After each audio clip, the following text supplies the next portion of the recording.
दोस्तों, एक नौकर जो 12 साल की उम्र से ही एक सेठ जी के घर में काम कर रहा था।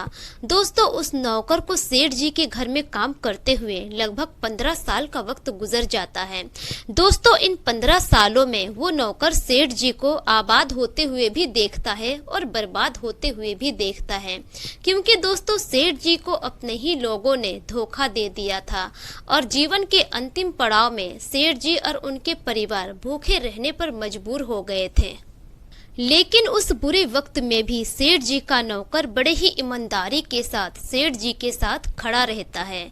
और दोस्तों, एक वक्त ऐसा भी आता है कि उस नौकर को बाहर नौकरी करके सेठ जी के परिवार का पेट पालना पड़ता है, क्योंकि दोस्तों सेठ जी के परिवार में सेठ जी की एक बेहद खूबसूरत विधवा बहू होती है और उनकी पत्नी होती है। दोस्तों, आज की कहानी दिल को छू लेने वाली कहानी है, तो आइए जानते हैं पूरी कहानी इस वीडियो में। पर वीडियो में आगे बढ़ने से पहले आप सभी से एक ही रिक्वेस्ट है कि वीडियो को लाइक कर दीजिए और चैनल को भी सब्सक्राइब कर दीजिए ताकि मेरा हौसला बढ़ता रहे। दोस्तों, मेरा नाम है तबस्सुम खातून और आप सभी का मेरे चैनल पर स्वागत है। दोस्तों, आज की कहानी दिल्ली की है। एक सेठ जी अपनी जिंदगी की अंतिम सांस ले रहे थे। वो आईसीयू में भर्ती थे। तभी डॉक्टर आते हैं बाहर और उनके परिवार वालों से कहते हैं कि जिनको भी उनसे मिलना है, बातचीत करना है, कर लीजिए, क्योंकि उनके पास ज्यादा वक्त नहीं है। दोस्तों, अब परिवार के सभी सदस्य एक दो करके जाते हैं सेठ जी से मिलने के लिए। दोस्तों, सबसे पहले सेठ जी के दो बड़े बेटे जाते हैं सेठ जी से मिलने के लिए। अब जो सेठ जी वो अपने दोनों बेटे को जीवन की सारी सच्चाई बताते हैं और जीवन की हकीकत बताते हैं कि जिंदगी में किस तरह से जीना है, किस तरह से आगे बढ़ना है। और उन दोनों बेटों को समझाते हैं कि कभी भी जिंदगी में बेईमानी मत करना, ईमानदारी की रोटी खाना। दोस्तों, इस तरह से सेठ जी अपने दोनों बड़े बेटे को समझाते हैं। उसके बाद दोनों बेटे बाहर निकल आते हैं। उसके बाद जो सेठ जी थे कहते हैं कि उनकी पत्नी को बुलाओ। दोस्तों, अब जो सेठ जी की पत्नी थी जिनका नाम था गायत्री देवी। अब गायत्री देवी जाती है सेठ जी के पास। वो अपने पति के सामने जाकर उनके सीने से लिपटकर फूट फूट कर रोने लगती है। दोस्तों, सेठ जी कहते हैं कि गायत्री, इस तरह से रो मत, अब मेरा वक्त आ गया है।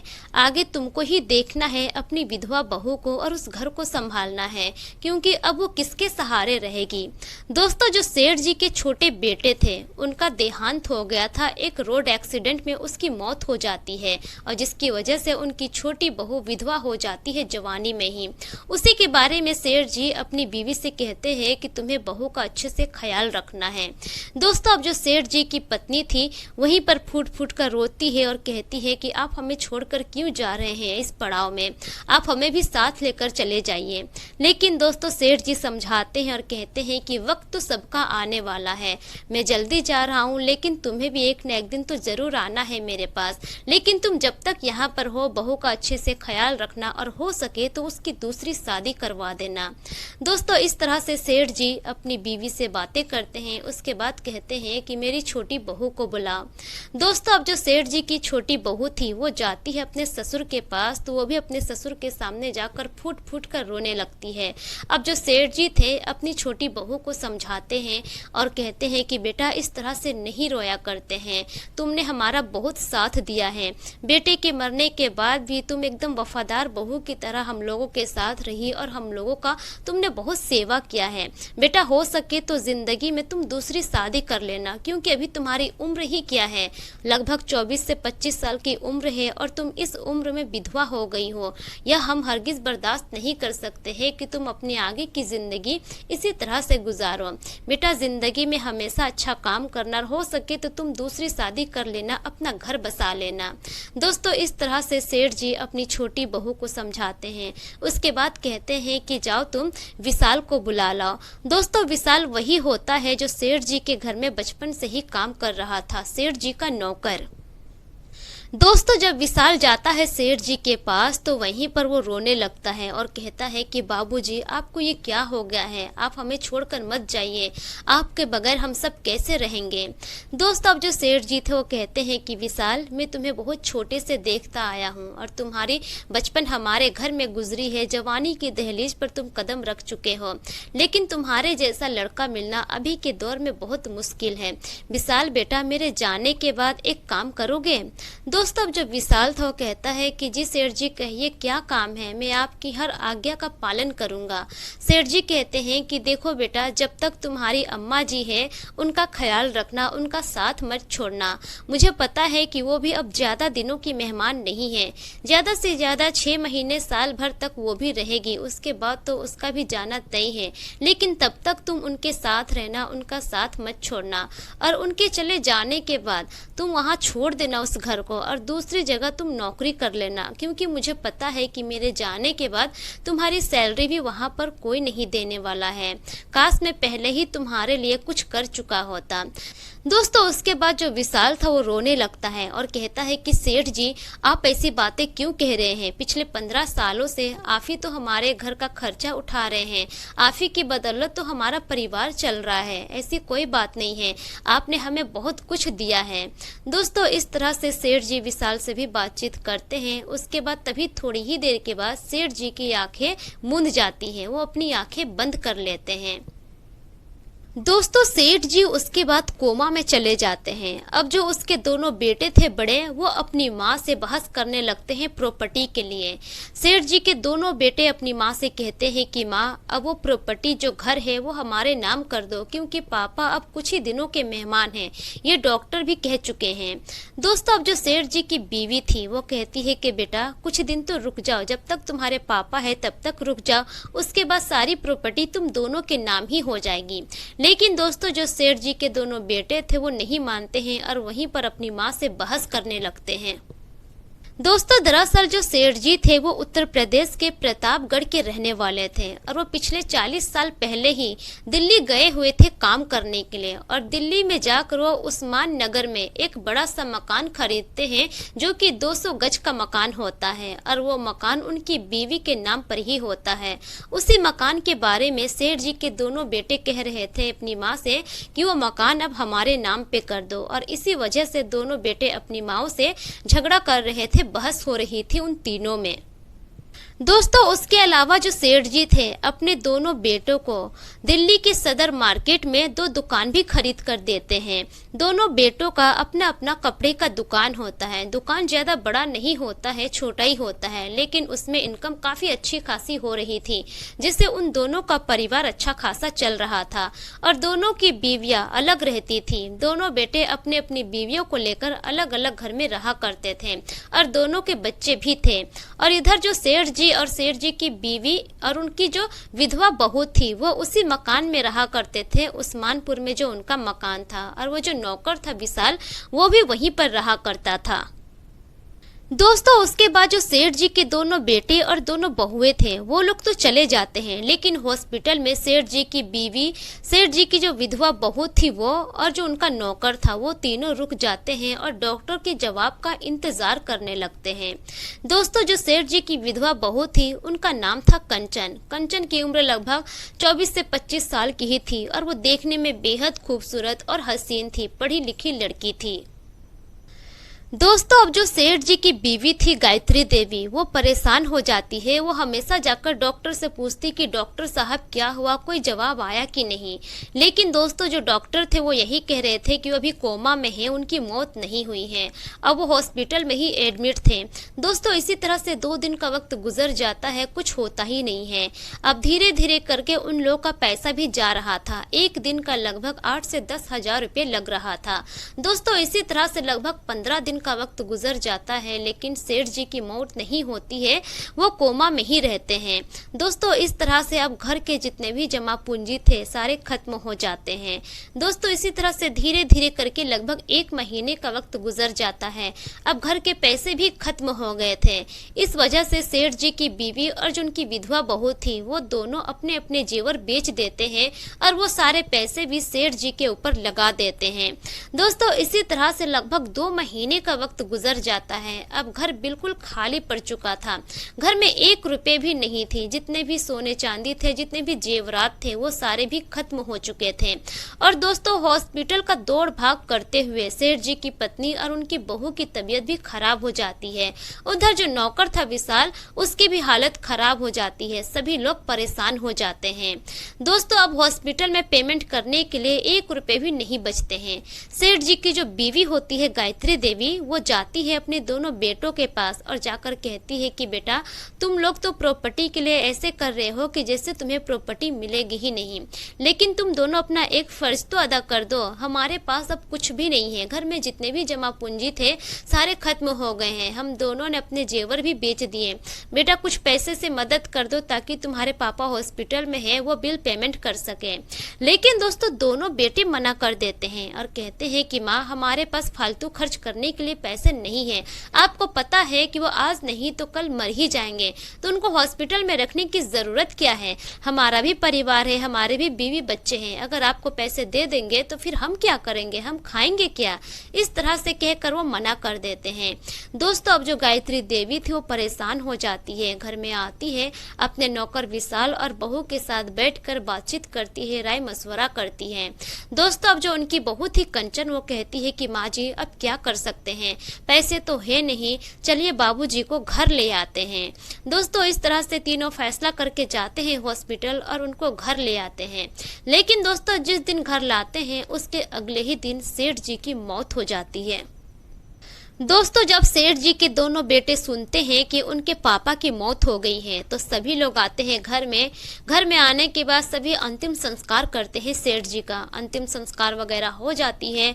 दोस्तों, उसके 2 दिन के बाद ही सेठ जी के दोनों बेटे आते हैं और अपनी माँ से जिद करने लगते हैं कि माँ, अब यह मकान हमारे नाम पर कर दो। अब तुम करोगे क्या, और इस नौकर को तुम यहाँ पर क्यों रखी हो, इसका क्या काम है, इसे भेज दो यहाँ से।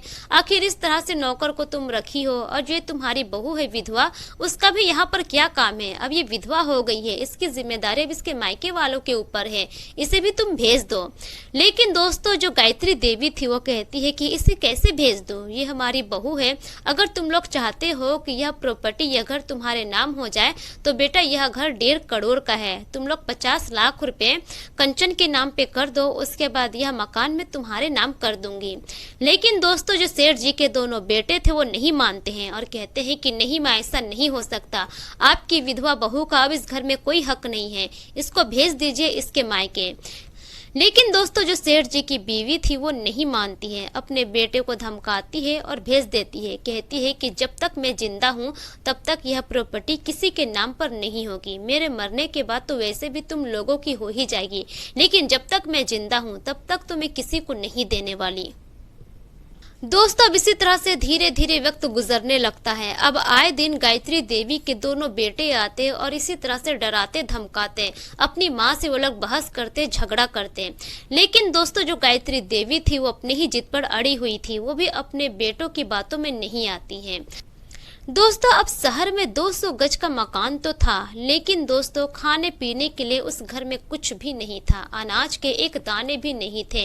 वो लोग 1-1 रुपए के लिए तरस गए थे। दोस्तों, अब ऐसे में जो नौकर था वो क्या करता है कि बाहर जाता है, बाहर से वो मजदूरी करके आता है, पैसे लेकर आता है, तब जाकर सास और बहू का वो पेट भरता है। दोस्तों, अब एक दिन गायत्री देवी विशाल के सामने आती है और विशाल से कहती है कि विशाल बेटा, अब तुम चले जाओ अपने घर, या फिर कहीं पर जाकर तुम दूसरी नौकरी ढूंढ लो। तुम हमारी वजह से इस तरह से परेशान मत हो बेटा, तुम्हारी भी जिंदगी है, तुम्हारे भी अपने घर परिवार है, इस तरह से हमारे पीछे तुम परेशान क्यों हो रहे हो। दोस्तों, उसके बाद विशाल कहता है कि अम्मा जी, कैसे मैं आप दोनों को छोड़कर यहाँ से चला जाऊँ। मैं हूँ तो थोड़ा सहारा हूँ, वरना आप लोगों का क्या होगा आप बेहतर जानती है। और सेठ जी ने मुझसे वादा किया है कि मैं हमेशा आपके साथ ऐसे ही रहूं, तो मैं आपको छोड़कर नहीं जा सकता। दोस्तों, अब जो गायत्री देवी थी वो कहती है विशाल से कि बेटा तुम सेठ जी का छोड़ो, वो तो चल बसे, लेकिन हम अपना देख लेंगे कि हमें क्या करना है। तुम हमारी वजह से इस तरह से परेशान मत हो। लेकिन दोस्तों, जो विशाल था वो नहीं मानता है। वहीं पर सेठ जी की बहू बैठी हुई थी कंचन। अब विशाल कंचन से कहता है कि देखिए ना भाभी, अम्मा अम्मा जी ऐसी ऐसी बातें कर रही हैं, मेरे जाने के बाद आप सबका क्या होगा। दोस्तों अब जो कंचन थी वो कहती है कि अम्मा जी ठीक ही तो कह रही है, तुम्हारा अपना जीवन है, अपने परिवार है, अपने परिवार के लिए कुछ करो, जाके कहीं पर नौकरी ढूंढो और अच्छे से कमाई करो, यहाँ पर रहने से कुछ नहीं होने वाला, हम तुम्हें कोई इनकम कोई सैलरी नहीं देने वाले हैं। उसके बाद कंचन कहती है कि हमारा क्या होगा वो हम देख लेंगे, भगवान भरोसे ही हम यहाँ पर बैठे हैं। लेकिन दोस्तों जो विशाल था वो एक नहीं सुनता है और कहता है कि जब तक अम्मा जी है तब तक मैं यहाँ से कहीं नहीं जाने वाला, मैं आप सबके साथ हूँ। दोस्तों अब इसी तरह से धीरे धीरे वक्त गुजरने लगता है। विशाल एक भाड़े पर बैटरी वाला रिक्शा लेता है और उसी रिक्शा को वो चलाने लगता है और जो भी इनकम होता वो पूरा घर में ही खर्च कर देता है। दोस्तों उधर जो सेठ जी की विधवा बहू थी वो रोजाना सुबह जल्दी उठ जाती, विशाल के लिए नाश्ता वगैरह बनाती, उसका टिफिन पैक करके देती और वो चला जाता रोजाना अपने काम पर। वो शाम को घर आता, सारा घर का राशन लेकर आता और फिर सभी लोग साथ में बैठकर खाना खाते और सुकून से जिंदगी गुजारते। दोस्तों किसी तरह से उन लोगों की जिंदगी कट रही थी। लेकिन दोस्तों बीच बीच में सेठ जी के दोनों बेटे आ जाते और घर में तमाशा खड़ा कर देते। दोस्तों अब इसी तरह से एक दिन फिर से गायत्री देवी कहती है विशाल से कि विशाल बेटा तुम हमारे लिए इतना परेशान क्यों होते हो, चले जाओ ना, अपने घर परिवार में जाओ, अपने फैमिली को देखो, हमारे लिए तुम परेशान मत हो। दोस्तों विशाल कहता है कि अम्मा जी मैं अपने परिवार को भी देख रहा हूँ और यहाँ मेरा जो दूसरा परिवार है उनको भी देख रहा हूँ, जो मेरा फर्ज है मेरा फर्ज निभाने दीजिए, जब वक्त आएगा तो मैं खुद यहाँ से चला जाऊंगा। इस तरह से विशाल फिर से गायत्री देवी को समझा देता है। दोस्तों उसके बाद दोबारा कभी भी गायत्री देवी यह बात नहीं कहती है।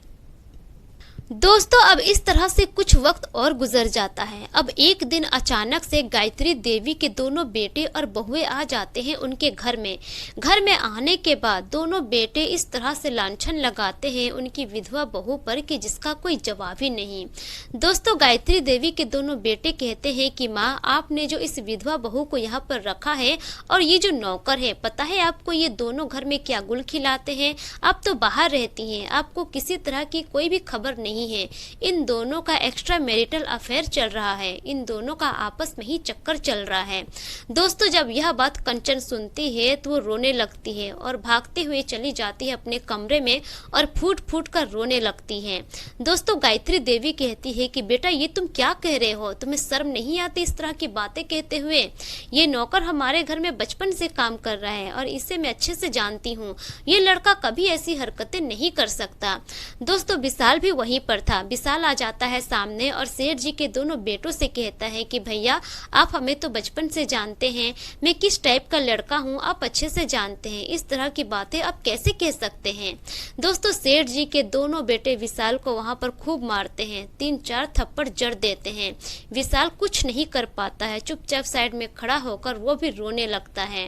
दोस्तों दरअसल जो सेठ जी के दोनों बेटे थे वो चाहते थे कि किसी भी तरह से विशाल इस घर को छोड़कर चला जाए, क्योंकि विशाल की वजह से ही सेठ जी की बीवी और उनकी विधवा बहू का गुजारा हो रहा था, क्योंकि विशाल की ही वजह से उन दोनों का पेट भर रहा था। इसी वजह से सेठ जी के दोनों बेटे चाहते थे कि विशाल उस घर को छोड़कर चला जाए और यही वजह थी कि इस तरह का झूठा आरोप लगा देते हैं। दोस्तों अब कुछ देर तमाशा करने के बाद सेठ जी के दोनों बेटे वहां से चले जाते हैं। दोस्तों जैसे ही वो दोनों वहां से जाते हैं तब जाकर गायत्री देवी के मन में ख्याल आता है कि क्यों ना वो अपनी विधवा बहू की शादी अपने ही नौकर विशाल से कर दें, क्योंकि दोस्तों विशाल बहुत ही अच्छा लड़का था, बहुत ही ईमानदार और शरीफ था। हालांकि वो ज़्यादा पढ़ा लिखा नहीं था, लेकिन थोड़ा बहुत वो पढ़ा लिखा था, जो भी चीज़ पढ़नी होती थी वो पढ़ लेता था, लेकिन लड़का बहुत ही समझदार था। दोस्तों अब जो गायत्री देवी थी चली जाती है कंचन के कमरे में।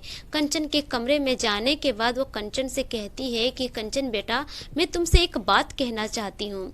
दोस्तों अब कंचन कहती है कि कहिए माँ जी क्या बात है। अब कहती है गायत्री देवी कि बेटा मैं चाहती हूँ कि तुम विशाल का हाथ थाम लो। दोस्तों जब कंचन यह बात सुनती है तो कहती है कि क्या माँ जी आपको भी यही लग रहा है कि मेरा और विशाल का कोई रिश्ता है। दोस्तों गायत्री देवी कहती है कि नहीं बेटा ऐसी कोई बात नहीं है, जब मेरे दोनों बेटे मुझे इस तरह की बातें कहे, तब जाकर मेरे जहन में यह ख्याल आया कि क्यों न तुम्हारी शादी विशाल से हो जाए, क्योंकि विशाल बहुत ही अच्छा लड़का है। तुम एक विधवा लड़की हो, तुमसे दूसरा शादी कौन करेगा? कोई कुंवारा लड़का तुमसे शादी नहीं करेगा। विशाल बहुत अच्छा लड़का है, तुम उससे शादी कर लो और इसी घर में रह जाओ। दोस्तों, अब जो कंचन थी वो कहती है कि नहीं माँ जी, इस तरह से मैं अचानक से कोई फैसला नहीं कर सकती। कुछ दिन का मुझे वक्त दीजिए, फिर जाकर मैं आपको कुछ बताती हूँ। दोस्तों, इस तरह से कंचन उस बात को टाल देती है। दोस्तों, अब इसी तरह से कुछ वक्त और गुजर जाता है, लेकिन दोस्तों इन बीच जो सेठ जी के दोनों बेटे थे, अब वो आकर घर में धमकी भी देने लगे थे, तरह तरह की बातें कहने लगे थे। दोस्तों, अब उसकी बातों से जो सेठ जी की बीवी थी वो एकदम से घबरा जाती है। एक दिन वो अपनी बहू के पास जाती है और कंचन से कहती है कि कंचन बेटा, तुम चलो मेरे साथ, यह मकान मैं तुम्हारे नाम करना चाहती हूँ। दोस्तों, कंचन कहती है कि माँ जी, ये मकान अभी मेरे नाम पर नहीं है, तो भैया सब इस तरह से आकर घर में धमकी देते हैं। जब ये मकान मेरे नाम पर हो जाएगी तो पता नहीं वो लोग क्या करेंगे। लेकिन दोस्तों, जो गायत्री देवी थी वो अपनी बहू की नहीं सुनती है, अपनी बहू से जिद करके बहू को ले जाती है साथ में और वो मकान अपनी बहू के नाम कर देती है। दोस्तों, जब गायत्री देवी के दोनों बेटों को पता चलता है कि वो मकान उनकी बहू के नाम कर दी है उसकी माँ ने, तो दोनों बेटे बहुत गुस्सा होते हैं, आते हैं अपनी माँ के पास और अपनी माँ से दोनों बहस करने लगते हैं। दोस्तों, गायत्री देवी भी अपने बेटों को डांटती है और घर से निकाल देती है और कहती है कि दोबारा इस घर में आने की ज़रूरत नहीं है। दोस्तों, उसके बाद दोनों बेटे चल जाते हैं, दोबारा उस घर में कभी कदम नहीं रखते हैं, क्योंकि अब दोनों यह बात जान चुके थे कि वह प्रॉपर्टी अब उन दोनों को नहीं मिलने वाली है। दोस्तों, अब इसी तरह से धीरे धीरे लगभग 3 महीने का वक्त गुजर जाता है। गायत्री देवी की तबीयत दिन पर दिन खराब होने लगती है, क्योंकि दोस्तों वो दिन पर दिन बहुत परेशान रहने लगी थी और एक दिन अचानक से गायत्री देवी की भी मौत हो जाती है। दोस्तों, जब गायत्री देवी की मौत होती है तो उनके दोनों बेटों को पता चलता है यह बात, लेकिन उनके दोनों बेटे नहीं आते हैं उस घर में। अब जो विशाल था वही गायत्री देवी का अंतिम संस्कार करता है और उसकी बहू भी साथ देती है। दोस्तों, अब इस तरह से गायत्री देवी का अंतिम संस्कार हो जाता है। गायत्री देवी की बहू कंचन और विशाल उस घर में अकेले ही रहने लगते हैं। दोस्तों, तब भी विशाल उस घर को नहीं छोड़ता है। विशाल रिक्शा चलाकर कंचन का भी गुजारा करता है। दोस्तों, अब दीपावली का टाइम आ जाता है। जब दीपावली का त्योहार आता है तो विशाल कहता है कंचन से कि भाभी, अब मैं अपने घर जाना चाहता हूँ दीपावली पर, अब मैं बहुत रह गया यहाँ, अब मेरा मन नहीं करता है यहाँ पर रहने का। दोस्तों, अब जो कंचन थी वो कहती है कि विशाल, तुम्हारे जाने के बाद मेरा क्या होगा? मैं इतने बड़े घर में अकेले कैसे रहूँगी? मुझे बहुत डर लगता है। दोस्तों, विशाल कहता है कि भाभी, डरने की क्या बात है, अब सारे घर का दरवाजा बंद कर लीजिएगा, उसके बाद आप चले जाइएगा, मंदिर वाले रूम में सोइएगा, भगवान जी आपकी हिफाजत करेंगे, वो आपकी रक्षा करेंगे। दोस्तों, कंचन रोने लगती है और कहती है कि विशाल मत जाओ, प्लीज यहीं पर रह जाओ। लेकिन दोस्तों, विशाल कहता है कि नहीं भाभी, अब यहाँ पर मेरा बिल्कुल भी मन नहीं रखता। पहले सेठ जी थे, अम्मा जी थी, उनके सभी बच्चे थे, इस घर में बहुत रौनक थी, अब यह घर मुझे काटने को दौड़ता है, जरा भी मन नहीं लगता मेरा यहाँ पर। अब मैं इस घर में एक पल भी नहीं रहना चाहता, मैं कल ही चला जाऊंगा अपने गांव। दोस्तों, अब इसी तरह से धीरे धीरे अगला दिन निकल आता है। विशाल अपना सारा सामान वगैरह पैक कर रहा था। दोस्तों, जो कंचन थी दूर में खड़ी होकर विशाल को ही देख रही थी। कंचन की आंखों में आंसू थे। दोस्तों, अब कंचन कहती है कि विशाल और 2 दिन रुक जाते तो अच्छा रहता। लेकिन दोस्तों, विशाल कहता है कि नहीं भाभी, अब मैं यहाँ पर एक पल भी नहीं रुक सकता। दोस्तों, अब जो कंचन थी वो कहती है कि अगर तुम चले जाओगे तो फिर मेरा काम कौन करेगा? अब जो विशाल था वो कहता है कि कौन सा काम भाभी? कंचन कहती है कि बस 2 दिन के बाद ही इस घर में बहुत बड़ा काम होने वाला है, उस काम को कौन करेगा?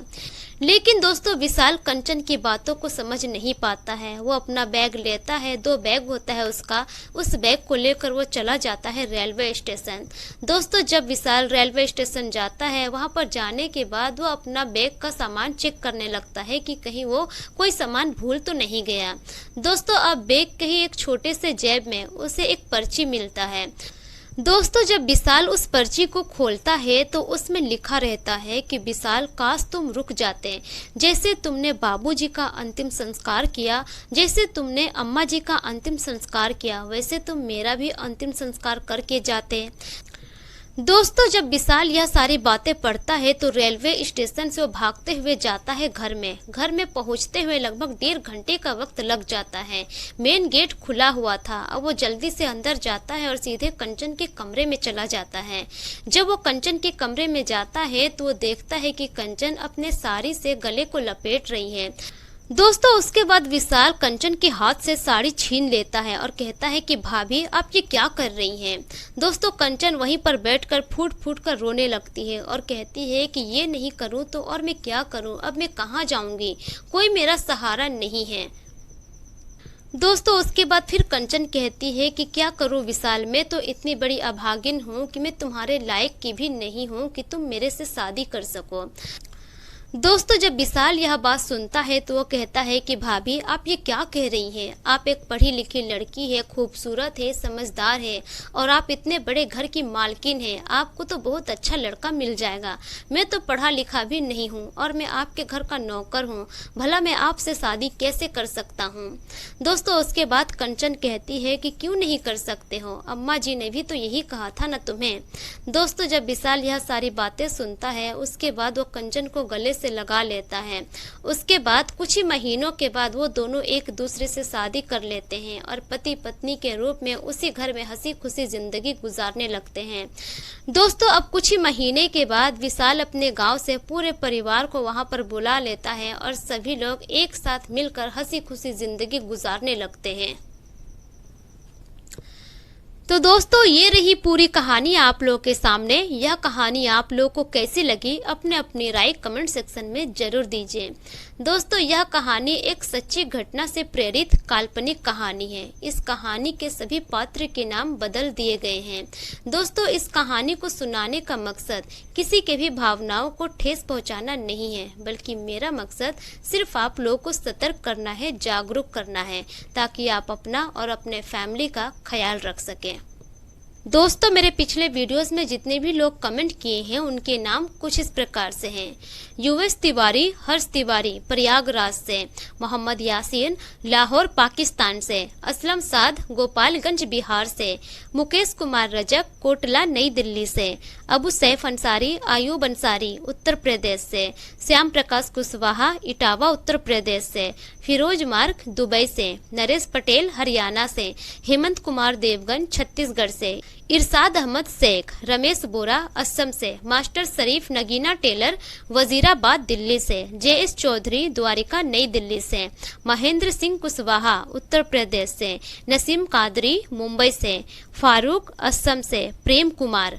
दोस्तों अगर आप लोग भी अपना नाम मेरी वीडियोस में सुनना चाहते हैं तो अपना नाम और अपने राज्य का नाम कमेंट सेक्शन में जरूर लिखें, ताकि मैं अपने अगली वीडियो में आप सभी का नाम ले सकूं। दोस्तों मिलते हैं फिर एक नई कहानी के साथ, तब तक के लिए शुक्रिया। जय हिंद।